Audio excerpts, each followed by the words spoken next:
Hello student.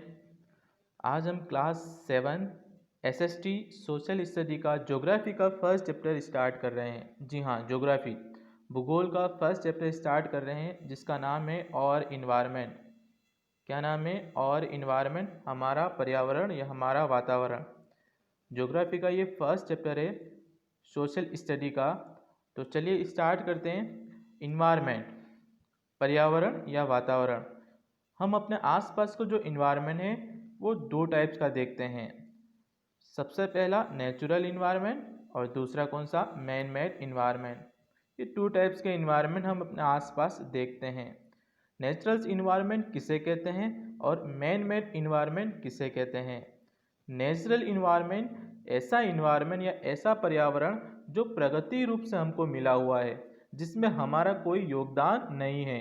मतलब जो मानव का किसी प्रकार से योगदान न हो, ह्यूमन का कोई भी योगदान न हो, वो नेचुरल इन्वायरमेंट कहलाता है।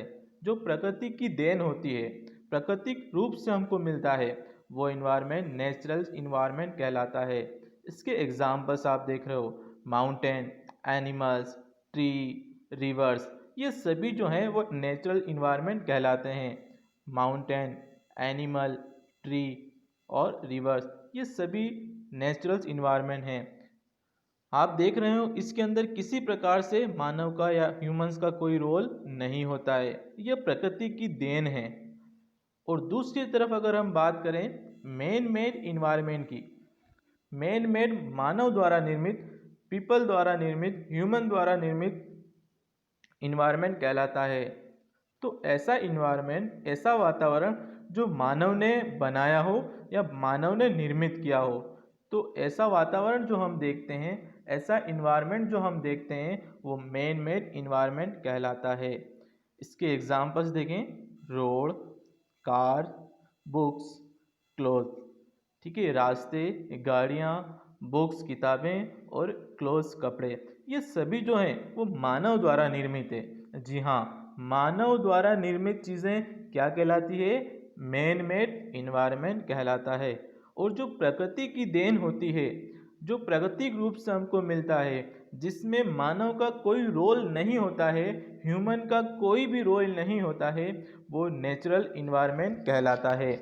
तो याद रखें, इन्वायरमेंट कितने टाइप्स का देखा हमने? टू टाइप्स का देखा। एक तो नेचुरल इन्वायरमेंट और दूसरा कौन सा है? Man made environment. अब आगे चलते हैं, नेचुरल इन्वायरमेंट की बात करते हैं। नेचुरल इन्वायरमेंट के अंदर हम एक वर्ड पढ़ते हैं, बायोटिक कंपोनेंट। बायोटिक का मीन्स होता है जैविक तत्व या घटक। जैविक तत्व या घटक देखते हैं, क्या है ये बायोटिक कंपोनेंट्स? बायोटिक कंपोनेंट देखते हैं इसकी definition. Living things are called the biotic components of the environment. Living things, जो जीवित चीज, living things are called the biotic component of the environment. Living things, जीवित जो सभी वस्तुएं, जो क्या कहलाती है? Biotic component of the environment, जैविक तत्व कहलाते हैं। Living things are called the biotic component. आप देख रहे हैं जो सभी जीवित चीज़ें हैं वो क्या कहलाएगी? बायोटिक कंपोनेंट कहलाएगी। इसके एग्जाम्पल्स जैसे हम देखें तो एनिमल्स, प्लांट्स, ह्यूमन, सभी में जीव है, जीवित हैं, जीते और मरते हैं ना। एनिमल्स, प्लांट्स और ह्यूमंस, ये सभी लिविंग थिंग हैं और इन्हीं को ही हम क्या कहते हैं? बायोटिक कंपोनेंट कहते हैं, जैविक तत्व कहते हैं, जैविक घटक कहते हैं। बायोटिक कंपोनेंट, एक बार फिर से इसकी डेफिनेशन रिवाइज करते हैं। Living things are called the biotic components of the environment. Example animals, plants, humans etcetera. अब इसका डायग्राम देखते हैं। लिविंग थिंग्स, ये सभी जीवित वस्तु हैं। आप देख रहे हैं ह्यूमंस, प्लांट्स, एनिमल्स, ट्री, ये सभी जो हैं, ये सभी क्या है? लिविंग थिंग्स कहलाती है, जीवित वस्तुएं कहलाती है। और इन्हीं को ही हम क्या कह रहे हैं? इन्हीं को ही हम कह रहे हैं बायोटिक कंपोनेंट्स, जैविक तत्व या जैविक घटक कहते हैं, लिविंग थिंग्स। और दूसरी ओर बात करते हैं अबायोटिक कंपोनेंट्स। अबायोटिक कंपोनेंट्स क्या है? जस्ट इसका उल्टा बायोटिक का। The non living things, natural things are called abiotic components. The non-living natural things are called abiotic components. जो अजैविक वस्तुएं हैं जिनमें कोई जीव नहीं है, वो ना जीता है ना मरता है, नॉन लिविंग, जिनमें कोई जीवन नहीं हो, वो सभी अबायोटिक कंपोनेंट्स कहलाती है, अजैविक तत्व कहलाते हैं या घटक कहलाते हैं। इसके एग्जाम्पल देखते हैं। Land, soil, air, water etcetera, ये सभी जो हैं वो अबायोटिक कंपोनेंट्स कहलाते हैं, अजैविक तत्व कहलाते हैं, जिनमें कोई जीवन न हो, नॉन लिविंग नेचुरल थिंग्स हो, वो सभी अबायोटिक कंपोनेंट्स कहलाते हैं। इसके भी एग्जाम्पल देखते हैं डायग्राम के थ्रू। नॉन लिविंग थिंग्स आप देख रहे हैं, वाटर पानी, जिनमें कोई जीवन नहीं होता है ना। लैंड भूमि, ज़मीन में कोई जीवन नहीं होता। हम एयर की बात करें तो एयर में भी कोई जीवन नहीं होता। ये सभी नॉन लिविंग थिंग्स कहलाती है, अजैविक तत्व कहलाते हैं, घटक कहलाते हैं। तो याद रखें, non living things is called to abiotic components. इसकी डेफिनेशंस हमने देखी। The non living natural things are called abiotic components, और इसके एग्जाम्पल्स भी हमने देखे। Land, soil, air, water etcetera.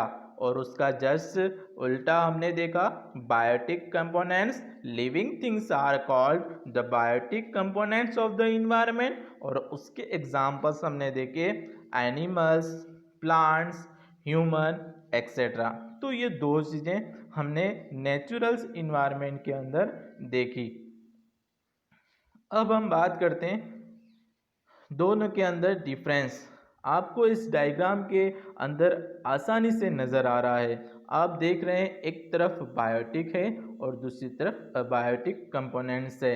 Biotic के नीचे लिख रखा है लिविंग थिंग्स, मतलब सभी जीवित वस्तुएं, और अबायोटिक के नीचे लिख रखा है नॉन लिविंग थिंग्स, जो जिसमें जीवन न हो, वो सभी। तो आप आसानी से इसके अंदर डिफरेंस या अंतर कर सकते हैं। उसके एग्जाम्पल्स भी आपको दे रखे हैं यहाँ पर, बायोटिक और इधर अबायोटिक कंपोनेंट्स दे रखा है। बायोटिक जिसमें जीवन हो, लिविंग थिंग्स हो, और अबायोटिक्स जिसमें जीवन नहीं हो। तो ये टू टाइप्स नेचुरल इन्वायरमेंट के हो गए। आगे चलते हैं। अब हम बात करते हैं मैन मेड थिंग्स, मानव द्वारा निर्मित थिंग्स। मानव द्वारा निर्मित, पहले हम बात कर रहे थे नेचुरल इन्वायरमेंट। नेचुरल इन्वायरमेंट प्राकृतिक रूप से हमको जो मिल रहा है, लेकिन यहाँ पर मानव द्वारा निर्मित किया जा रहा है। मानव बना रहा है किसी चीज़ को, है ना। ह्यूमन हम बना रहे हैं, पीपल बना रहे हैं, इसीलिए इसको मैन मेड थिंग कहते हैं। इसके एग्जाम्पल्स आप देख रहे हो, house, fan, chair, computer, bag, clothes, ये सभी एग्जाम्पल्स हैं इसके। ये सभी मानव द्वारा निर्मित हैं, मेड थिंग्स कहलाती है। ठीक है, तो मानव द्वारा निर्मित, created by human, created by human, मानव द्वारा निर्मित क्या कहलाती है? मेड थिंग्स कहलाती है। नेक्स्ट आगे चलते हैं, domains of earth. Dominance of earth तत्व, पृथ्वी के तत्व या घटक कितने हैं? 3 इंपॉर्टेंस हैं। सबसे पहला लिथोस्फीयर, सेकंड हाइड्रोस्फीयर, और थर्ड है एटमॉस्फेयर। ये 3 हैं और ये तीनों मिलकर क्या बनाते हैं? बायोस्फीयर। देखना है, समझना है, हम अर्थ पर जीवन जीने के लिए 3 इंपॉर्टेंट फैक्ट या तत्व बहुत इंपॉर्टेंट माने जाते हैं। सबसे पहला लिथोस्फीयर। लिथोस्फीयर क्या है? लिथोस्फीयर को हिंदी में हम कहते हैं स्थल मंडल। देखें, इसको और इजी समझें। लिथोस्फीयर जिसका फर्स्ट वर्ड एल, और एल से हम लैंड बना सकते हैं, है ना।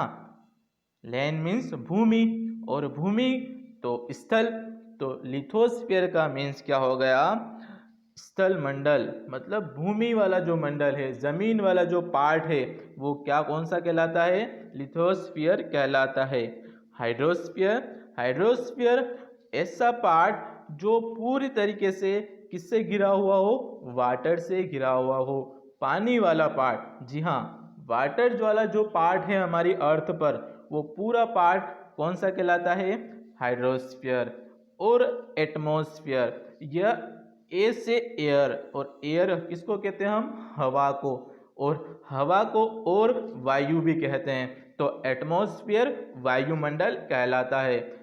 लिथोस्फीयर स्थलमंडल, हाइड्रोस्फीयर जलमंडल और एटमॉस्फेयर वायुमंडल, ये तीनों मिलकर भूमि या लैंड, स्थल, ठीक है, स्थल या भूमि, इसके बाद वाटर और हवा, ये तीनों मिलकर जीवन को संभव बनाते हैं, और इसीलिए ये तीनों मिलकर क्या बनाते हैं, बायोस्फीयर। इसके बारे में और डिटेल में हम नेक्स्ट क्लास में देखेंगे।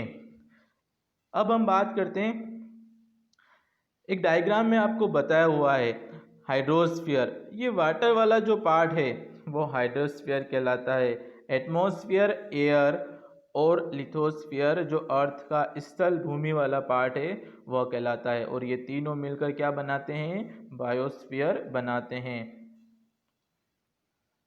ये डायग्राम में आप देख रहे हैं किस तरीके से ये तीनों मिलकर बायोस्फीयर जीवन को संभव बनाते हैं, हाइड्रोस्फीयर, एटमॉस्फेयर और लिथोस्फीयर। अब हम बात करते हैं क्वेश्चंस पर। हमारे आपको दो क्वेश्चंस होमवर्क करने हैं। सबसे पहले क्वेश्चंस में आपको ये पहचानना है कि कौन सा एलिमेंट्स अबायोटिक है, कौन सा तत्व अबायोटिक है, जिसके अंदर एग्जाम्पल है, फर्स्ट ऑप्शन है plants, second animal, third water और फोर्थ ह्यूमन।